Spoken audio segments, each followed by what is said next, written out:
Hey everyone, welcome back to the channel. You saw on a part 2 of a travel video that we did when we was taking Andrew back to New York, where we stopped at Mount Airy, North Carolina to the Andy Griffith Museum and such as that. So stand by for some clips of what we saw during our visit to Mount Airy, North Carolina. So here is the iconic scene, or the statues from the iconic scene with Sheriff Andy Taylor and his son Opie, where they was headed to the pond to go fishing.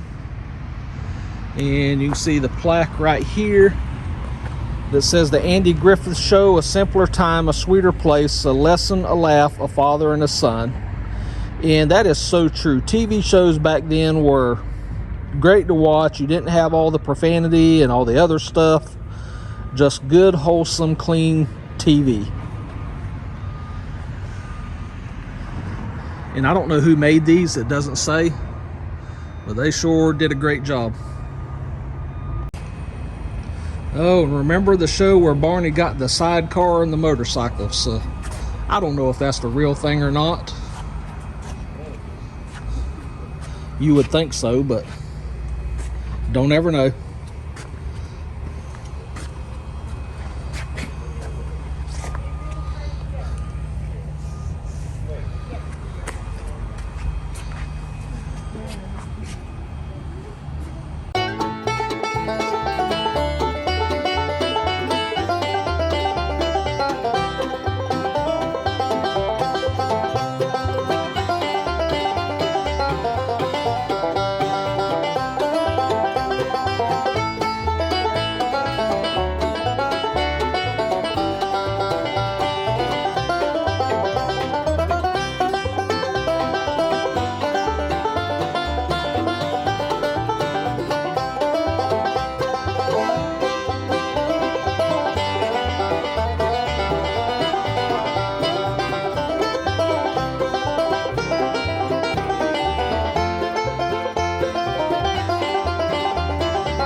So we're in another part of Mount Airy, North Carolina, and there you can see Emmett's old fix-it shop truck. I don't know if that's true or not. I don't remember seeing it on the show. But then there's a old storefront for Emmett's fix-it shop, and we know this is not real life detail because the old courthouse wasn't sitting on the corner.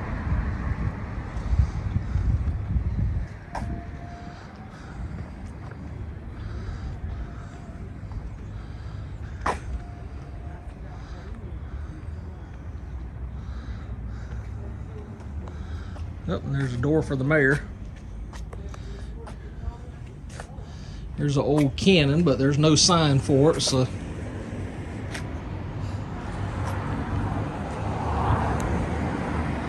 The old Darling's truck right there. Briscoe, Charlene, and the boys. Now, that family there was a hoot.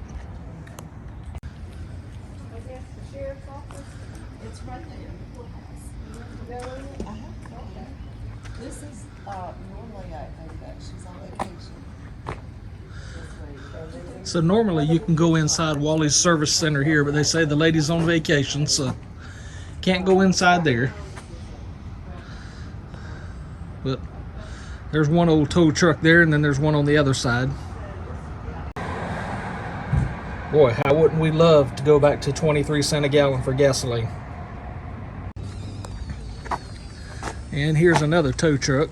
It says Wally's Towing. I don't remember these on the show, so you'll just have to leave me a comment below. Okay, so I went inside, and it's a gift shop, and it was full of people, so I didn't want to pull the camera out and get people I didn't know on YouTube. They may not like it, so just being respectful for them.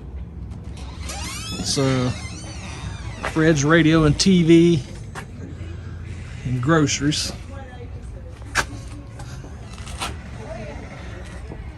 Just see their window displays. A 10-pound bag of potatoes, 29 cents. And I love fatback bacon. Just don't find it anymore. If you've never had fatback bacon, you don't know what you're missing. I bet my good friend Nuffin Edit, if she's watching this, she knows what fatback is.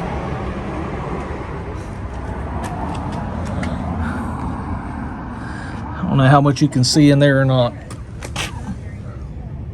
I got a TV blocking the way there.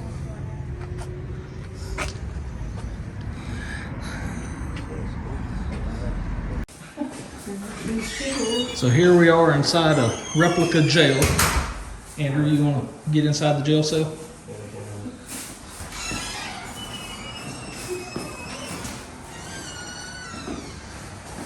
See if I can lock him. See if I can lock him in. It's where he needs to be sometimes.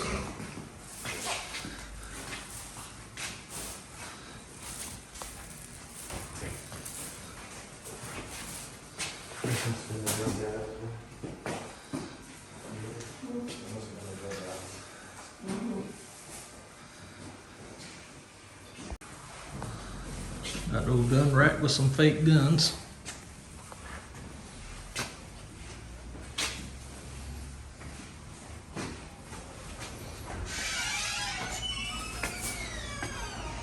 Aunt B's kerosene cucumbers.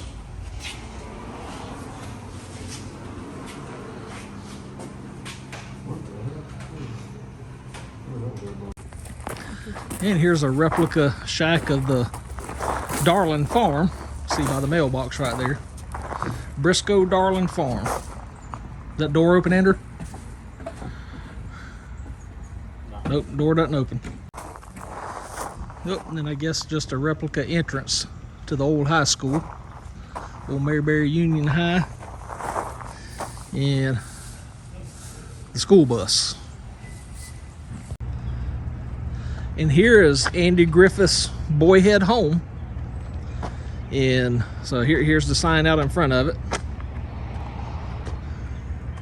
I'm wondering if you could actually stay here. That would be neat to say you stayed in the home place of Andy Griffith. And I guess you can.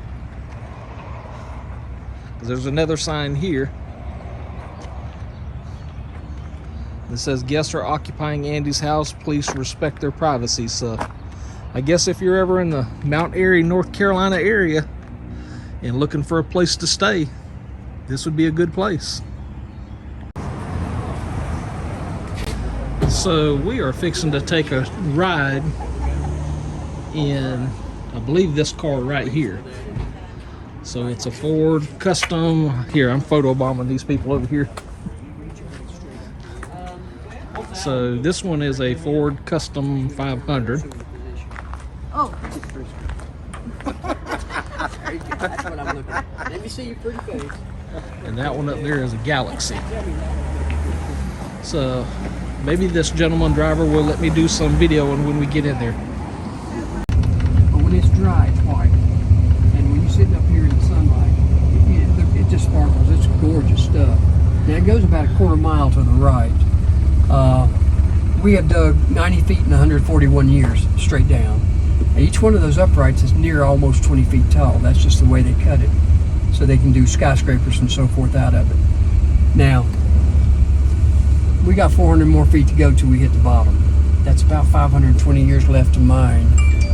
This is a nice deal because NASA uses this as a reference point for the astronauts. The reason being, y'all find this interesting, this vein of granite runs all the way to Stone Mountain, Georgia. It's the same vein of granite. That's why the Stone Mountain Monument is this color. Okay. And but they don't mine it down there anymore. We just do it. So that's why you see it from space. You can go to Google Space and type in Mount Airy Granite Quarry, and it's about this big and it's solid white. It's really interesting to look at. He's all excited. This is where he moves to. You got to understand, this house only existed where the window and the flag's at. Nothing to the right was here. It was so Mark can get in when he needs to. It was a bedroom, kitchen, and living room. Andy slept in the kitchen on a cot next to the potbelly stove. Didn't have a bathroom. Didn't have an outhouse. Andy's dad, did you see that head turn around here when I said that? Andy's daddy bought a commode. He put it on the back stoop. And he said, you don't sit long in the winter. Andy started early. Loved his house. Andy liked his house. He and his daddy dug the basement out, or the crawl space underneath the house, which is just that part right there. Now, when you stay here now, you eat and sleep in the original part of the house. The rest of it's add-on. It's it's a bathroom and a new kitchen, and let's see, the bathroom, kitchen's still there. It's the bathroom, the living room, and the dining room. 3 pretty good sized rooms, and it sleeps 4 comfortably, 6 okay. You got 2 big couches you can sleep on if you needed to. Okay. Andy goes to University of North Carolina in 1945 and sleeps in a regular bed. He'd been used to a cot. He meets his future bride, Barbara Edwards, there. They graduate, get married, move to Goldsboro, North Carolina. Seymour Johnson Air Force Base is there. He teaches school, and he's not big into teaching, but he's got to work. Got a wife to take care of. So he goes there and does that. But now while he is there, he writes a comedy routines called What It Was Football. Now if you've never heard it, bring it up on YouTube one day. Andy Griffith Football. He destroys the English language. It is so funny. Yeah, you got to watch it. It's funny. Well, listen to it. He also played in No Time for Sergeants. If you've never seen it, you need to see that especially. It's about Army. One of the best movies I've ever seen. He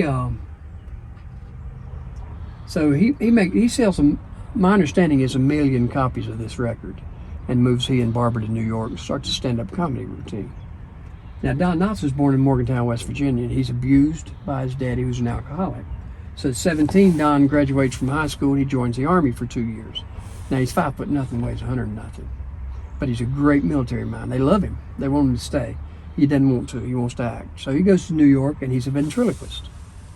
He's got a dummy named Danny. So I don't know how they're billed, but he was a genius at everything he did. So he did that for a couple of years, and he and Andy didn't know each other, and they both auditioned for No Time for Sergeants, the Broadway play. They made it. Andy said after meeting Don for 10 minutes, he knew he was in the presence of a genius. He also states that without Don Knotts, the Andy Griffith Show would never have lasted. I'm a firm believer in that. There's a moral value in every episode. Barney's what brought us back.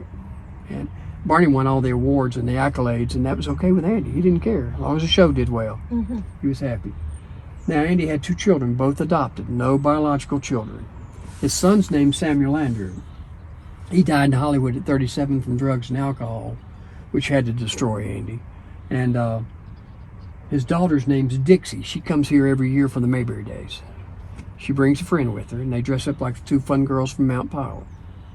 They have the blonde wigs on. Well, Dixie doesn't. She's blonde-headed anyway. But the other girl wears a blonde wig, and they wear their old dresses they used to wear, and lipstick, and they kiss all the old men on the cheek. That was pre-COVID. They didn't do that last year or this year. But they're still funny girls and a lot of fun to be around. Andy sells the house in 1966 and moves Mom and Dad to California. They live the rest of their lives there, and they're buried at Forest Lawn Cemetery. Now, Andy's son is buried out there as well. Now, Andy's not buried there. He's buried in Manio, off the Outer Banks, Roanoke Island.